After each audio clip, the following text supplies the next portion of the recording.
Thought Leadership from PwC's National Office. Welcome to PwC's Accounting Podcast. I'm Kyle Moffitt, PwC's professional practice leader and your guest host for this SEC Focus series. Today's episode wraps up our series, and we're stepping back to take a broader look at the SEC landscape and the latest developments, an area that's evolving rapidly with leadership changes, shifting priorities, and new regulatory initiatives. A quick note, this is part of our video podcast series. If you're listening to the audio-only version and want to watch the video, check out the show notes for a direct link. I'm really excited to be joined today by Elad Roisman, former SEC Commissioner and Acting Chair, now a partner at Cravath, Swaine & Moore, and Lindsay McCord, a partner in PwC's National Office, who also served more than 15 years at the SEC, most recently as Chief Accountant in the Division of Corporation Finance. So essentially you took my role and have been doing that for the last 4 years before joining PwC. So I want to really welcome the both of you to today's podcast. Thank you. Thank you very much. So really wanted to just kind of talk a little bit about just where we are today. The beginning of the year, obviously a lot of activity, change in administration. We see a lot of what's going on, what we're hearing in DC with the Trump administration. We've already seen a significant shift at the SEC and obviously expect even more changes on the horizon. So as I kind of think back, former SEC Chair Gary Gensler stepped down. And that, of course, was the Biden administration leadership team, followed by Commissioner Mark Ueda taking on the acting chair role for a period of probably around 100 days, right? And so we obviously want to get into some of that. And then, of course, Paul Atkins being confirmed and, of course, put into the role, sworn in as SEC chair. And Lad, I want to start with you. Can you just kind of set the stage for us, Sure. kind of what's going on, provide listeners with background about where things are today? Well, first of all, thank you so much, Kyle, for inviting me. Thank you to PwC, your beautiful studios. I always find it, helpful to level set. And when we talk about landscape, I always sort of want to almost paint a picture. It's like, dawn breaks over the Capitol and sunlight like streams on like, Right. The SEC windows. But I do think it's sort of helpful to sort of talk about what the commission is and why it was able to sort of move so quickly on the day of inauguration. So for those who have a little bit less background about the SEC, it's comprised of 5 commissioners. By statute, no more than 3 can be of the same party.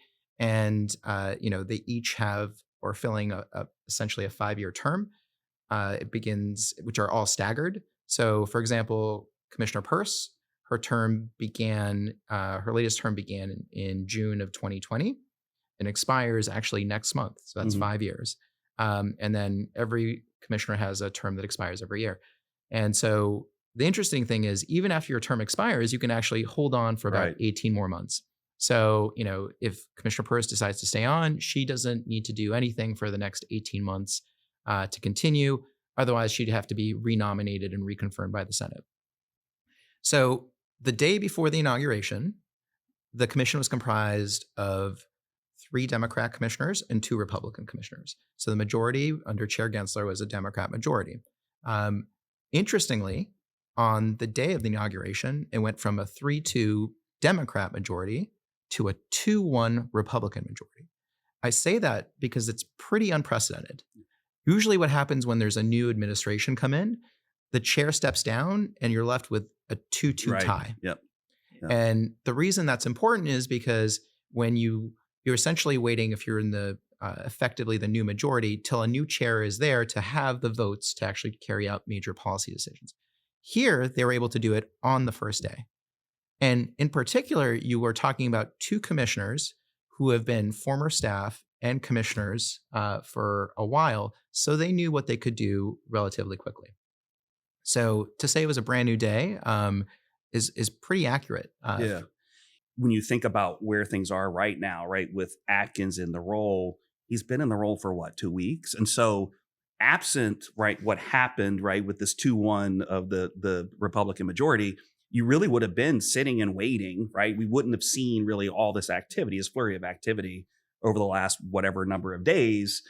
Absent that, right, it would have taken till Atkins came in and then started to start to think about what they could do, what they'd accomplish. So obviously a lot of activity during that period. Absolutely. And I think the other thing that people may have less familiarity with is the 3 commissioners that make up the majority, Chairman Atkins, Commissioner Peirce, Commissioner Ueda, they're not strangers. Mm-mm. Both Commissioner Peirce and Commissioner Ueda used to be Commissioner, at the time, Atkins's counsels. And I actually think they might be the most sort of like policy aligned majority of all time. Yeah. And I think when Chairman Atkins sort of came into the role, he essentially said this, which is he wanted to applaud the work that Commissioner Peirce has done and Acting Chair Ueda, and was looking forward to sort of building on what they had already sort of set forth for him. So I think, it will be a impactful sort of tenure, but also one where I think they're going to be able to come to sort of agreement relatively quickly. Yeah. Well, and Chair Atkins has been a commissioner before. So Correct. he's not new to the SEC either. And I think that always makes a difference too. When you have people that have had SEC experience and know kind of the ways the divisions work, the rules work, the rulemaking process, you can really hit the ground running quicker then. Yeah. 100%. And all of them also, not only, are they commissioners, they're also former staff. Exactly. So they know the process of, it's one thing to sort of be a principal, but they've also been in, the staff role of getting things done at the behest of the principals. Well, and it's the other piece for our audience to just understand is that either, some of them actually have worked on the Hill, right? Or they are plugged into the Hill. They know how things work as well, which I think also helps with the hitting the ground running. And so when looking at kind of what Acting Chair Ueda did at that time, now he's back to being his commissioner role. But he was very active in those 3 to 4 months. So we saw a lot, right, in the way of, how they focused on, climate rule. They voted to end their defense of the climate disclosure rules. And I think want to talk a little bit about that later. But a number of developments related to crypto. So we've seen those initiatives. And then, of course, something that was in kind of Trump 1.0 was focusing on, issuers submitting draft registration statements and essentially expanding some of the policies for companies that want to access the capital markets, some things that they can do. So just want to talk to and I'll start with you, Lindsay, first. Talk about some things that really stood out to you from those kind of the last number of days under Acting Chair Ueda, and kind of what really stood out to you of some of the actions that they took. I'm going to expand on what you said about the amount of actions that were taken within a short period of time. I think CorpFin earlier this week at a conference said they issued 21 compliance and disclosure interpretations. That is not a small number. Right. And they repealed over 9 of them, withdrew. And as we've all been a part of interpretive guidance and we've seen the process, it sounds like it'd be easy to put out a question in a few sentences for an answer, but it's not. Like, you have to make sure you get the words and they have to be clear. You have to make sure you're thoughtful about what you're doing. You're seeking input to make sure that you're not creating additional pitfalls by answers. And so that amount of volume of interpretations during that period for just one division, let alone, I know I am also the Division of Investment Management. They issued updated FAQs related to some of their rules. So the divisions were busy cleaning up things. So they did not take this time, what we might have experienced at some of our times at the SEC, of a quiet period. You kind of reset, maybe you take a break, you get a breather. This SEC, they hit the ground running. They provided interpretations. They did cleanup. They took advantage of this time to actually provide information to the public. And the information provided wasn't always new information. A lot of times it's stuff that they've said in statements, not in statements actually, in speeches. Yeah. But now they wrote it down so we all can see it in writing. What did they mean? And eliminate any confusion from what is said versus actually how they're enforcing the various rules. So that was what really set home for me, was the amount of guidance issued during this time period. Yeah, no, that's an interesting point. I guess kind of a follow-up for you, Alad, when in that commissioner role, when there were, staff, actions on CDIs, like, did you always have an opportunity as a commissioner to weigh in on some of those interpretive guidance that the staff would issue, or even things that they were, rescinding? The short answer is yes and no. It really depends on when. It's really at the direction of the chair whether you have a little bit more say or not, because they do report to the chair, or the chairman who gets to decide it. On bigger issues, we would get a heads up. Whether we were actually successful in sort of moving the needle is always unclear. Yeah. I do think, though, what was sort of very interesting about a lot of these things was, in many ways, I think people, at least on the outside, found this as sort of a reversion back to the norm. So, you would hear a lot, there was changes to staff legal bulletin. They retracted the last one, which was 14L, and they put out 14M. And this is for those listeners, this is the exclusion sort of guidance you get about shareholder proposals. And we talk about ordinary business or economic reasons. And one of the things that they talked about was the previous sort of guidance talked a lot about the social impact or certain things transcending just company specific issues. And that it would be very hard in the view of the staff to exclude shareholder proposal like that. What you saw was just a reversion back to really a company specific analysis of whether something should be included or not. And I think for the most part, that was, again, a return to the norm, but two, helpful for people who have sort of built their understanding of how the SEC was going to work, and made it a lot easier for people to understand what they can do to get these proponents or these proposals sort of analyzed by the SEC. It was also interesting. It was in the middle of proxy season. Yeah. So that was So people that had surprised the a and they bunch don't of people. often do that. Yeah. They don't often. very rarely. Yeah. So on that, right? I wonder, because obviously this is when you look at that staff legal bulletin, the series of them, right? Like it was 14K and then 14L, then 14M, and so it's just. I guess my question for you, and you probably are going to tell me, like, Kyle, this is the nature of the beast. This is the way it's going to be moving forward. But if there is, 3 years from now, an election where the Democrats are then, take back control of the White House, do we see this kind of going back to, okay, now we're going to rescind 14M? And I mean, it's not, obviously it's challenging for companies, right? You talk to audit committees, you talk to executives, like dealing with these types of issues is challenging. I mean, do we see, or do we see them saying, hey, let's not only we're going to focus on policy and change our views, but we're also going to have the commission to take some sort of action? But what do we expect to see there? It's a great question. I think, look, if you talk to, in my experience, boards of directors or, frankly, shareholder proponents, nothing evokes more of a reaction than shareholder proposals, which just goes to show you, clearly we haven't found a place where people are happy. So I think as long as there's, continued debate about shareholder proposals, what can be submitted, how much you have to sort of have skin in the game in order to actually bring things, the role of sort of the entire proxy process, I think there will be sort of a back and forth. And you can see this. It's, some would argue that this is a return more to sort of like clearer guidance or company favored perspective. Under the previous administration, it was more sort of shareholder proponent activist sort of. And, I think it's really what the people who are in charge are hearing about what's working and what's not. But the important thing is, the marketplace and what people do acclimate to whatever the parameters are. These are incredibly sophisticated parties in all this. But I do think there's going to be, I just don't think shareholder proposals is an area that will not see continued attention. Either probably by this SEC or a future SEC. Yeah, absolutely.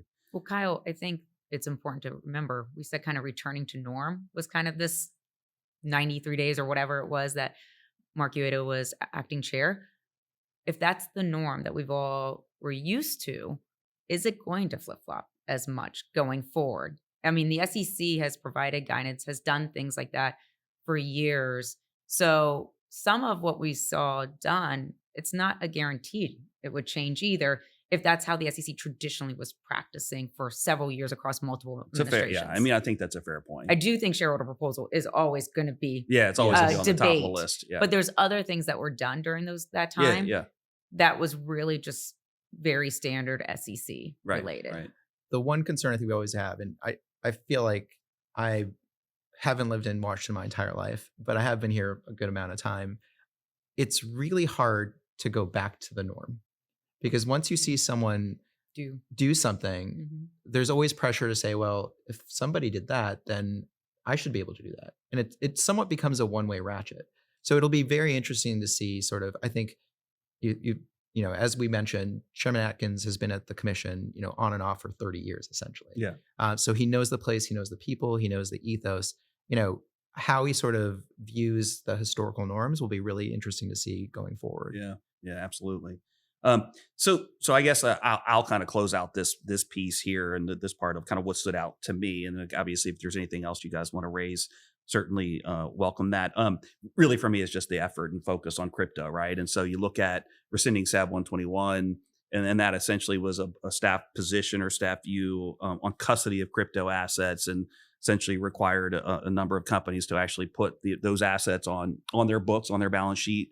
And I think that was obviously not something that the crypto industry was really happy about. And so that action, I think that the broader one, the bigger one, right, is the crypto task force. What we've seen obviously with FinHub, which was another group, another team, essentially is going to be then dismantled. But the resources being put in other places throughout the agency. But I think that the efforts were, led by Commissioner Hester Peirce, who, people like to call crypto mom. And so I think, we even as a team went in to meet with Hester and her team.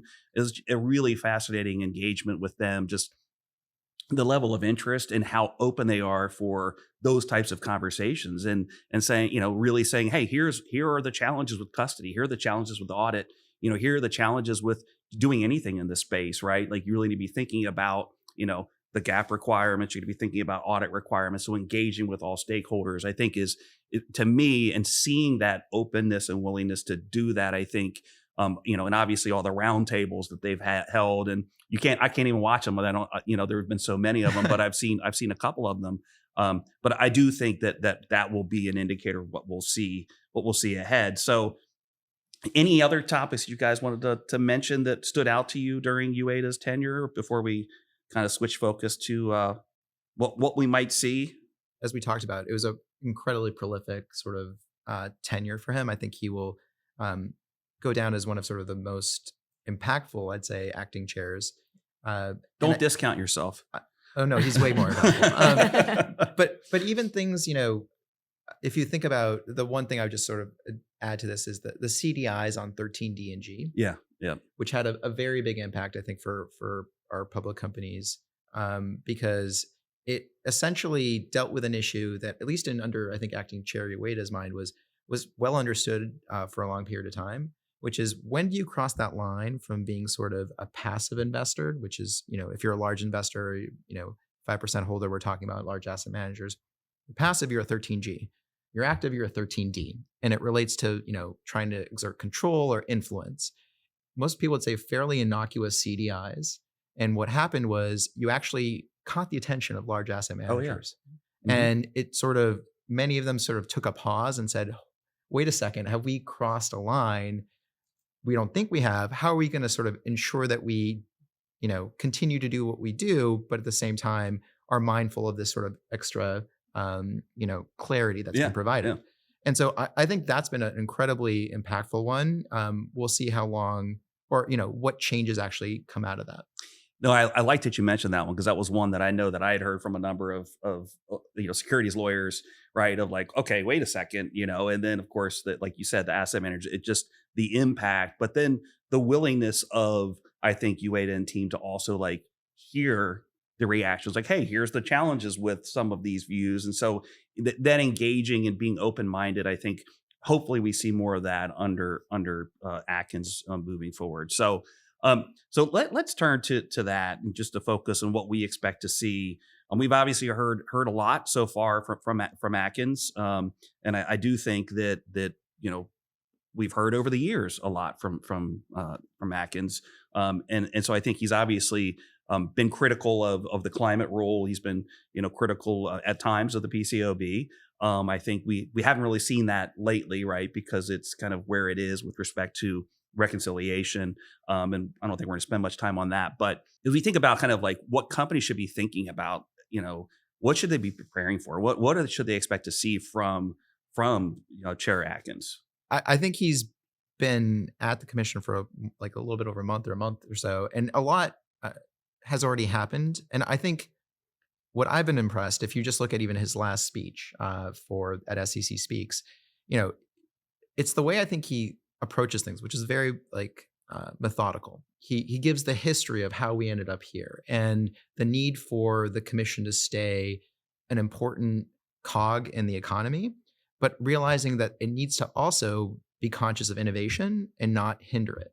And so the themes were, how do we sort of maintain investor protection, but take into account the fact that many of our rules on the book may not actually make sense today. Yeah. And, he was made very clear that he was focused on sort of creating greater clarity for crypto and DeFi.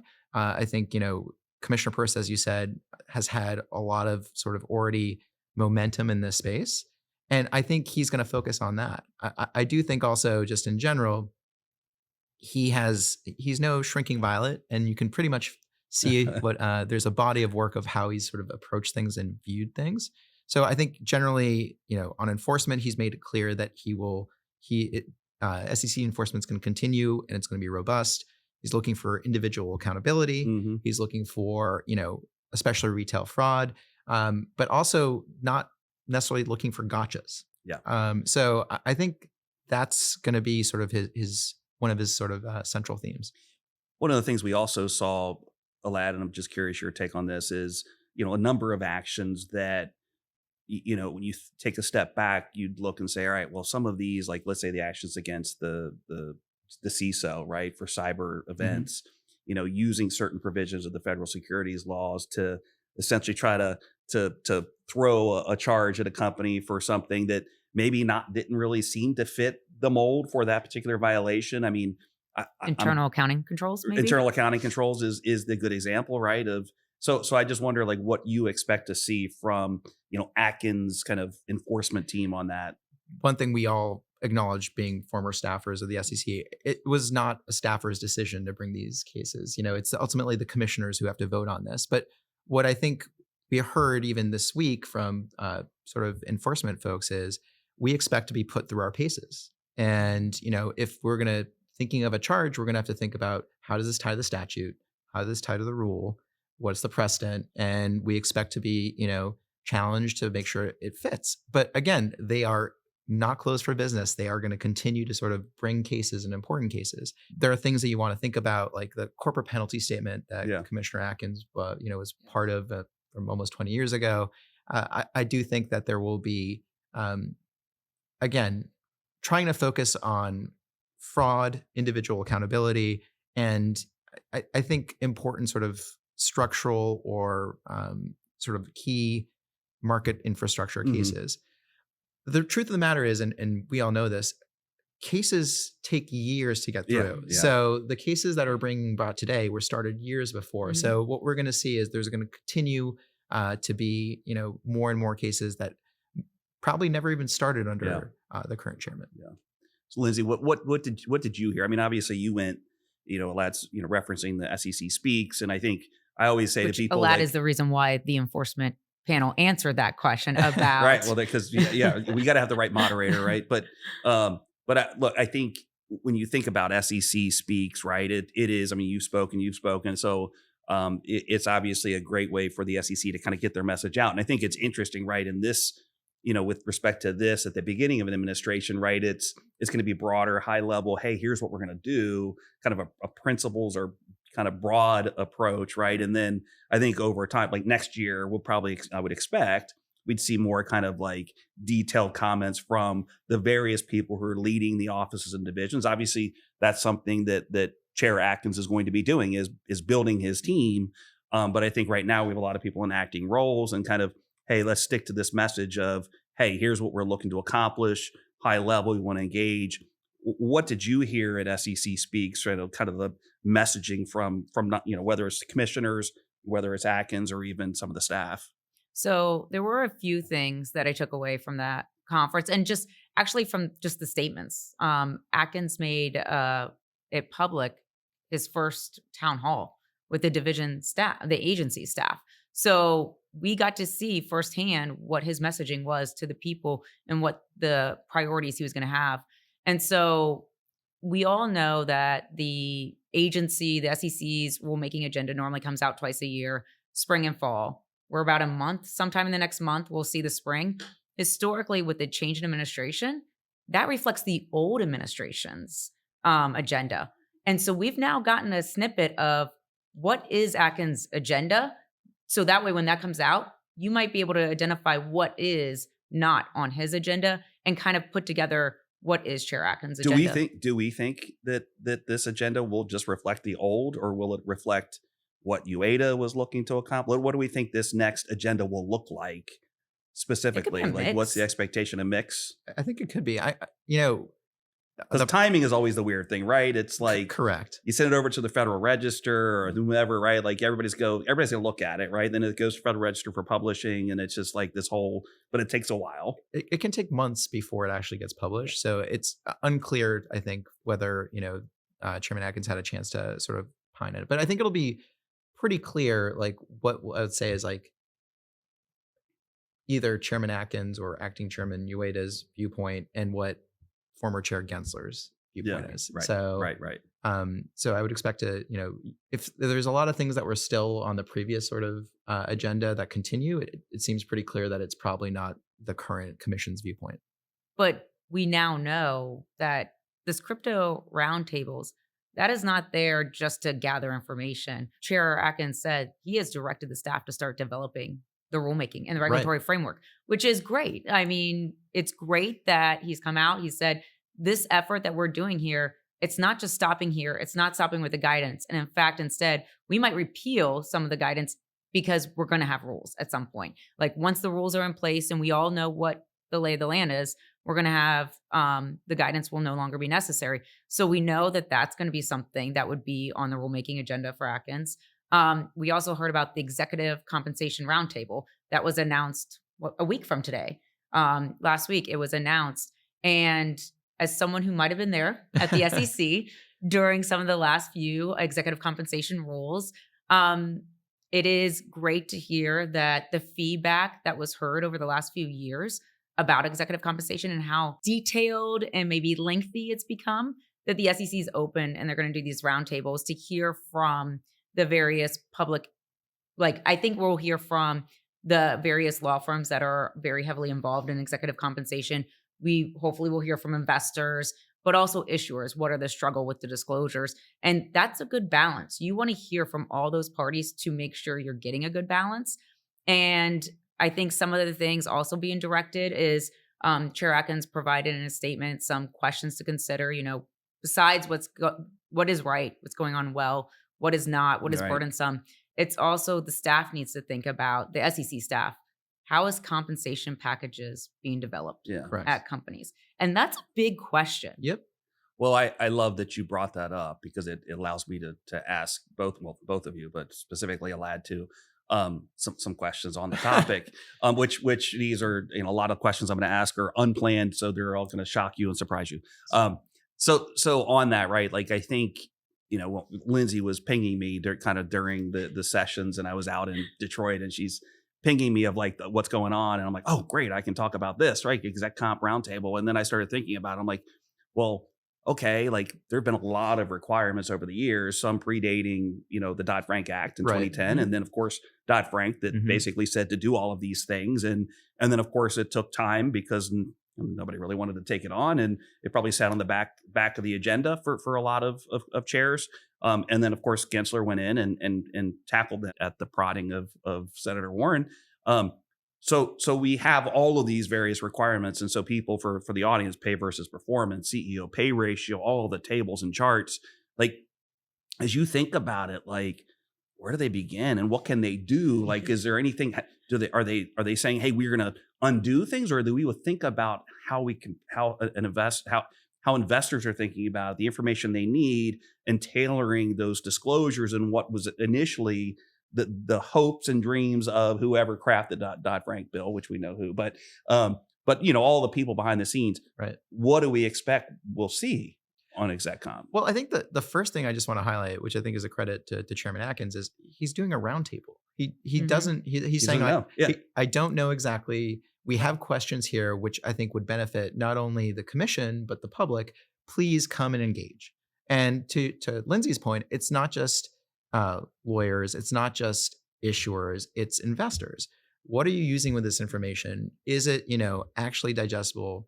Is sort of, the benefit worth the cost? Yeah. And some of it, as you mentioned, is statutorily required, but that doesn't mean that there can't be accommodations to actually make it more workable in those cases. the chairman was there 20 years ago when a lot of the initial sort of discussions on executive compensation were happening. So he's seen its iteration. And I think he says this in his statement of like, what has happened to this section of public disclosures, since that time. And I think that's very healthy. Another theme, to your question, which is, are we actually getting out of these rules what was intended? And Right. B, a lot of time has passed. And the reason people sometimes don't want to, go back is because they think, you know what, I have so much other stuff to take care of. It's actually, I think, incumbent on regulators to take a look and see, this isn't working right. Let's actually take another, step back and say, what were we trying to accomplish? What are we trying to accomplish today? And make those changes. So I'm actually very excited for these roundtables because I do think that they are going to influence the commission and how they sort of go forward. And two, I think people have been chomping at the bit to actually like tackle these issues, especially honestly at the staff level. At the staff level, 100%. Also, one thing I think is great is you have a roundtable, but a lot of people might wonder, how do I get involved in that? Or what if I can't watch it? What if I can't participate? How do I have my voice heard? The other thing that I found fascinating with the executive compensation roundtable announcement was that they opened up a comment rule file. And we all have been there when that is a signal too. And so anyone has the opportunity to now submit either in a form or via email their thoughts on executive compensation. Again, looking to maybe some of the discussion in the agenda that will come for the executive roundtable as maybe a starting point of what you might submit. But they're taking input from the public. Like there is engagement here. And it's so exciting for me personally as someone who was there to see the engagement because as a former SEC staff person, that was something that I thoroughly enjoyed, was engaging with the public, was reading all the comments for potential rulemakings. And it's not lost that one of the last times we've seen an open comment file happen without a rule on the docket was the climate disclosures. Right. So, and we saw that those comments did shape the proposal. So it's a great time to actually get information in there. This is a perfect segue to come right to the loaded question I have for you, which is on climate. Okay. Right. And I think it's, for our audience, something that they followed. I made a lot of predictions about timing of it. The team put together that montage of me, and you remember that, of all the failed guesses, I guess, estimates of timelines. But I'll ask you for kind of an update on that. I mean, I the one thing I can say is I do know, right, it was kicked back to the SEC. It's in the courts, but it's kicked back to the SEC. And they have until, I guess, like almost close to the end of July to actually, maybe July 23rd or something, to actually do something. Can you give a little bit of an update and kind of where you expect this might head, or at least not expect where it might head, but is this something that our listeners should be at least paying attention to? I think everyone should be paying attention to. Like the good news for everyone who's, I think, at a company is the rules still stayed. So, it's not going into effect. I think many people were hoping that they would be quickly undone. I think Commissioner Ueda actually gave a very good speech laying out sort of his approach and thinking, especially when he was acting chair, about the SEC withdrawing from that litigation and the reasoning for it. And essentially was he felt the record was sufficient from the SEC's perspective on, especially from his perspective, and I think Commissioner Peirce's perspective, why the rule was flawed, and so that the court can make its decision. And I think he was saying, in order for it to be undone, it's an incredible amount of work. You need to, come up with new economic analysis, sort of say why the analysis in the past was not accurate. It's going to eat up a lot of attention and time. And the court has some fundamental decisions to make about whether this is in the remit of the SEC. I think this is not just left for climate. You see it for dealer and others.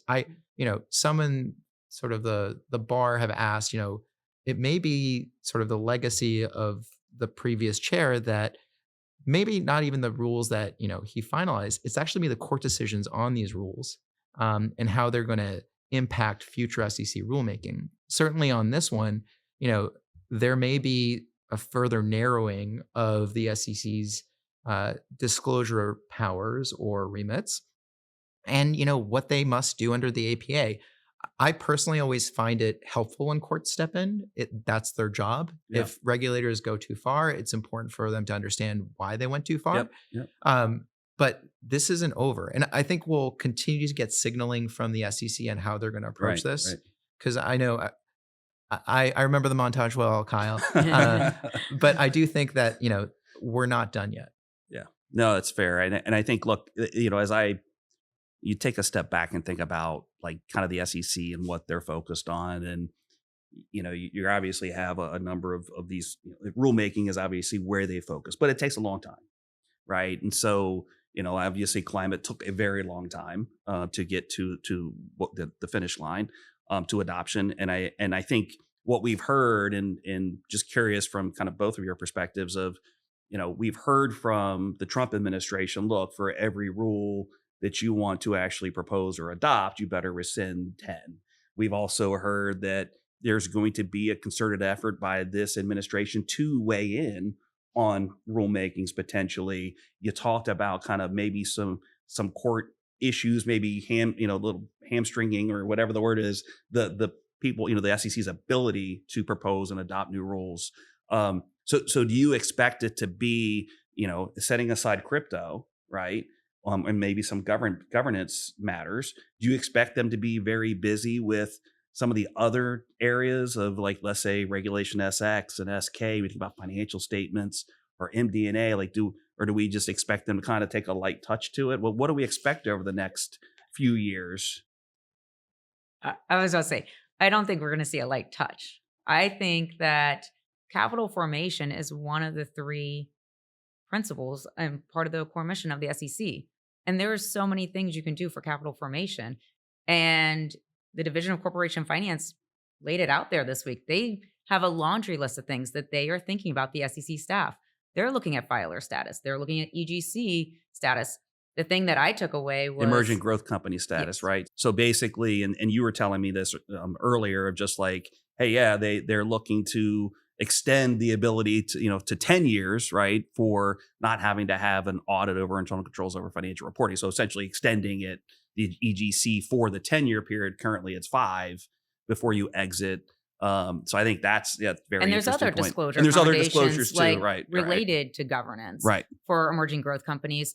And one thing that I took away from the remarks was it's not just what they're hearing from companies about the extension of that status. It's also been draft legislation in Congress. So it was one thing, I think the quote I recall was something to the effect of, everyone seems to agree that this is something we should do. Yeah. And so when you have things like that, where a large amount of people all are agreeing, and it's part of the core mission of the SEC, I think we're going to see more done than maybe the first two things that we've heard about. I couldn't agree more, especially on, I think, capital formation.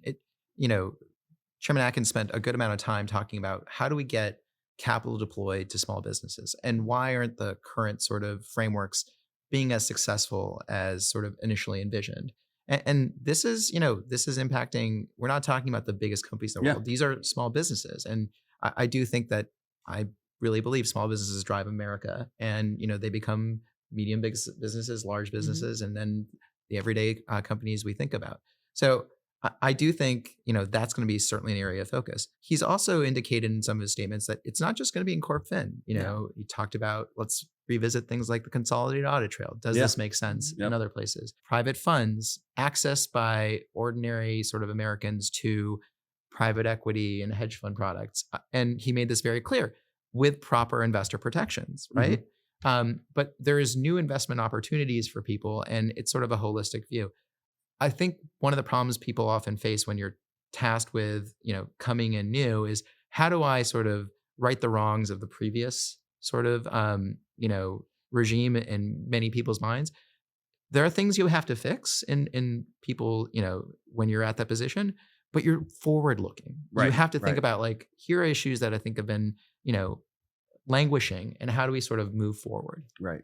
Both great points. And I appreciate that the insight there, because it really does highlight kind of the the three-part mission that the SEC has and how they do have to keep it balanced and focus on kind of all three aspects of it, because it's not, you mentioned it like over and over, investor protection, and of course it's efficient, fair, market Right. regular, that is a big piece of it. The consolidated audit trail, I think, is definitely one that's gotten a lot of attention, just all the information, the data, how's it used, so it's going to be very interesting in the next few years. So I want to close out, and really what I always like to do is kind of have a few key takeaways, and you can have one, you can have a couple, up to you. No one's going to, cut you off. But you both interact with the C-suite. You interact obviously with boards and other executives. You can't interact with the SEC staff yet. You're still in your cooling off period. You can now, and I can as well. So how are companies, let's say broadly, reacting to all of this? So any best practices, insights that you can share with the audience moving forward?